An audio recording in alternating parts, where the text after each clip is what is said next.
Saudara, kita kembali lagi dalam program khusus Daerah Bicara KBR 68H dan Tempo TV. Untuk edisi kali ini, saudara, kami bekerja sama dengan Kementerian Pendidikan dan Kebudayaan serta Badan Eksekutif Mahasiswa Universitas Mataram di Nusa Tenggara Barat. Kami juga berkesempatan bersiaran langsung dari Auditorium Yusuf Abu Bakar di Universitas Mataram. Ini adalah siaran tunda, jadi kami mohon maaf untuk Anda yang mendengarkan siaran ini dan menyaksikan ini. Anda tidak bisa mengirimkan pesan pendek secara langsung maupun telepon secara langsung. Baik, kami ingin melanjutkan diskusi tentang memecahkan masalah pembiayaan pendidikan tinggi, telaah atas Undang-Undang Pendidikan Tinggi. Saya Fia Anwar ditemani Profesor Anwar Arifin, Koordinator Tim Ahli Pembentukan Undang-Undang Pendidikan Tinggi. Kemudian ada Dr. Muhaimin, akademisi dari Universitas Mataram, dan Bung Lalu Sulain, Menteri Sosial Politik BEM Unram tahun 2012. Nah, saya ingin ke Mas Sulain dulu. Mas Sulain, kalau yang Anda pahami dari pasal-pasal tentang pembiayaan tinggi dalam Undang-Undang Pendidikan Tinggi ini seperti apa? Sudahkah memberi rasa keadilan dan terjangkau untuk teman-teman mahasiswa? Ya, terima kasih sebelumnya. Saya mencoba untuk melihat pasal 88 terkait dengan pembiayaan dan pengalokasian di dalam Undang-Undang Pendidikan Tinggi, yang pasal 88 ayat 1 yang mengatakan bahwa pemerintah menetapkan standar satuan biaya operasional dengan mempertimbangkan yang pertama capaian standar nasional pendidikan perguruan tinggi, kemudian yang kedua jenis program studi dan indeks kemahalan wilayah. Saya menggarisbawahi terkait dengan indeks kemahalan wilayah di sini seperti yang disampaikan oleh Pak Prof tadi.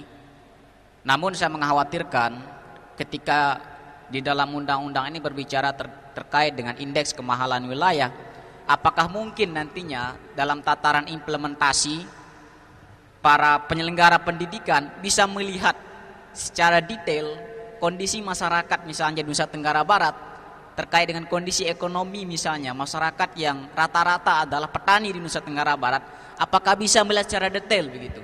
Ini yang masih kami ragukan di tataran mahasiswa.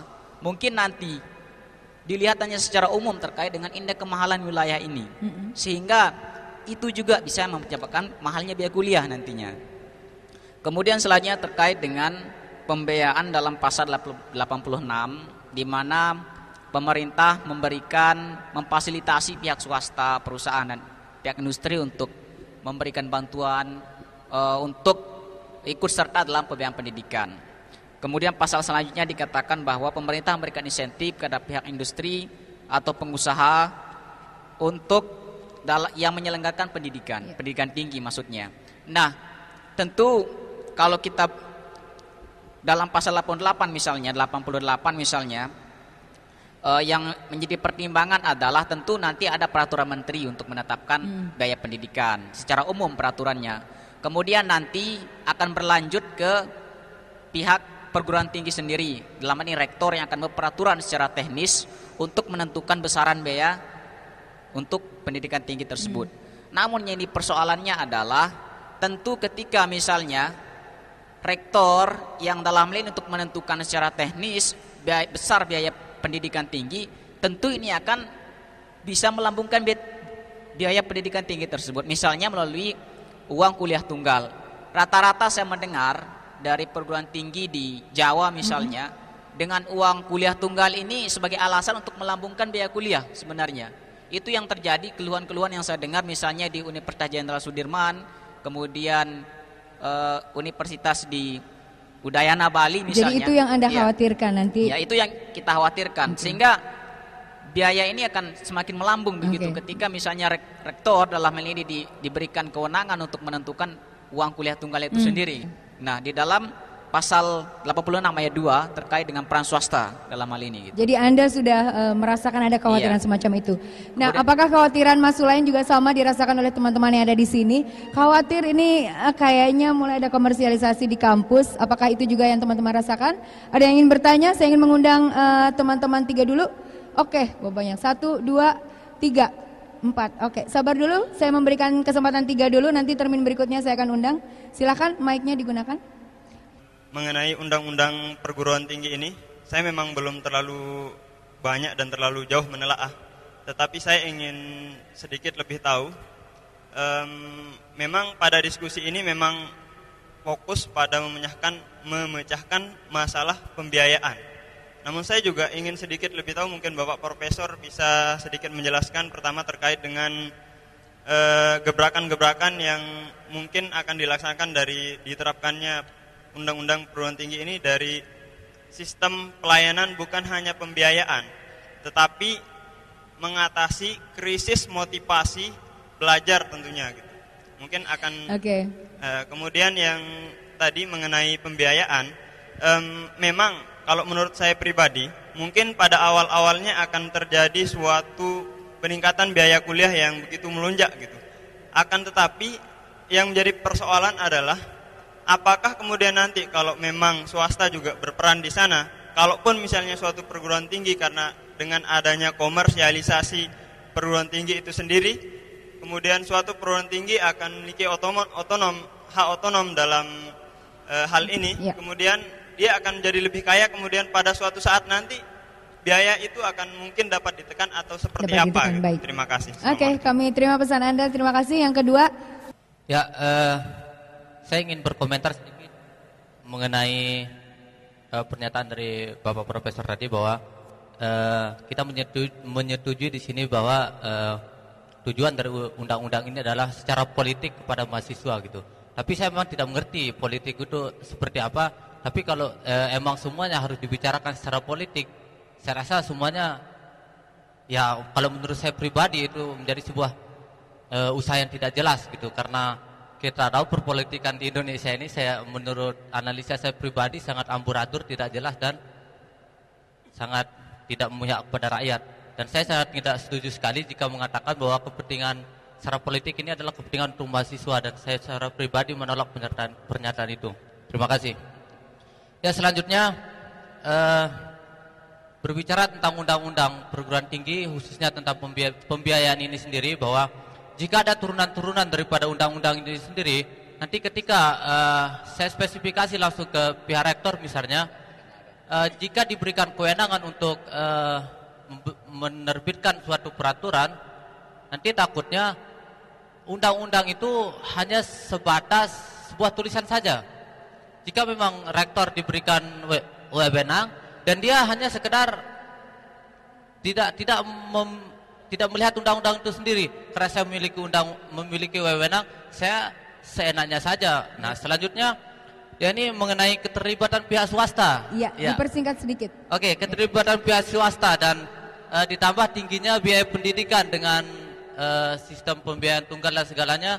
Apa tidak ada gunanya pihak swasta berperan di sini apabila ditambah dengan tingginya biaya pendidikan itu sendiri? Bagaimana sekarang biaya pendidikan itu direndahkan dan keterlibatan pihak swasta itu ditingkatkan? Saya ingin memberikan kesempatan kepada Prof. Anwar dulu, karena ini merangkum saja Prof dari beberapa keresahan teman-teman mahasiswa.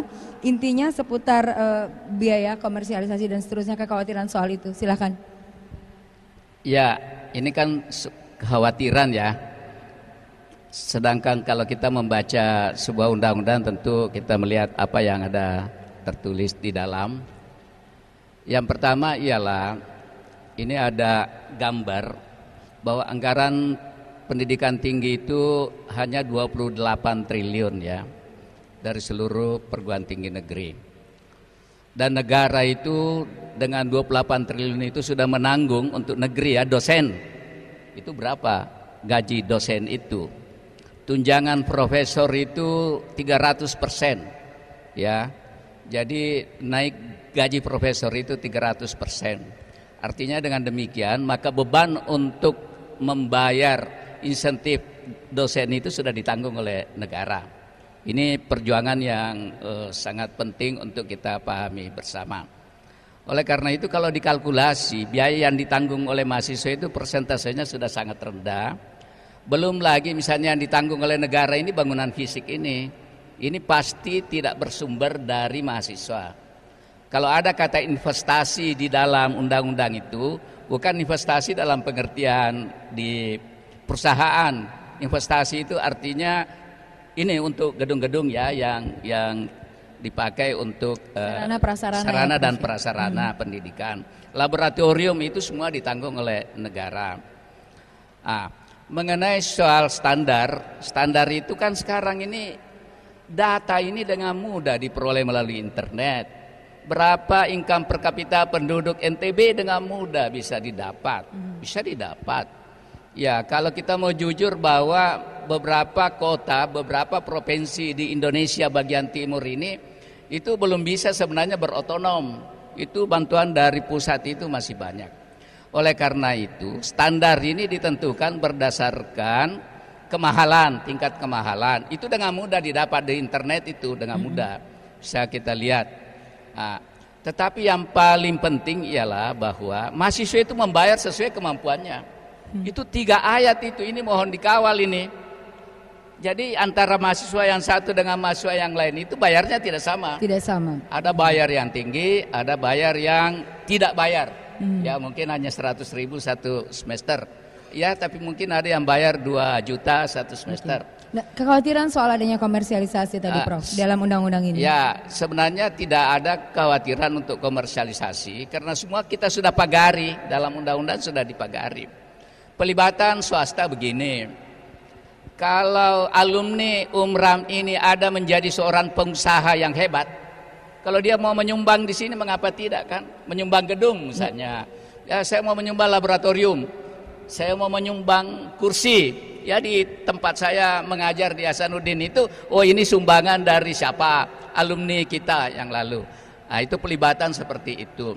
Saya ingin sampaikan dulu kepada kita semuanya bahwa prinsip negara kesejahteraan yang dianut oleh Indonesia itu adalah tidak sama di negara liberal dan tidak sama dengan di negara komunis.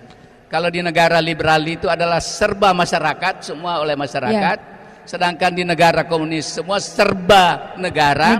Sedangkan di Indonesia itu serba negara ditambah partisipasi masyarakat. Oke, baik. Sebelum saya berpindah ke Mas Sulaim, kita akan break sebentar. Dan saudara, untuk Anda yang mendengarkan dan menyaksikan program khusus Daerah Bicara, sekali lagi ini adalah siaran tunda, jadi kami tidak bisa menerima SMS dan telepon Anda secara langsung. Kami masih akan lanjutkan diskusi kali ini saudara, berkait memecahkan masalah pembiayaan pendidikan tinggi, telaah atas Undang-Undang Pendidikan Tinggi sesaat lagi.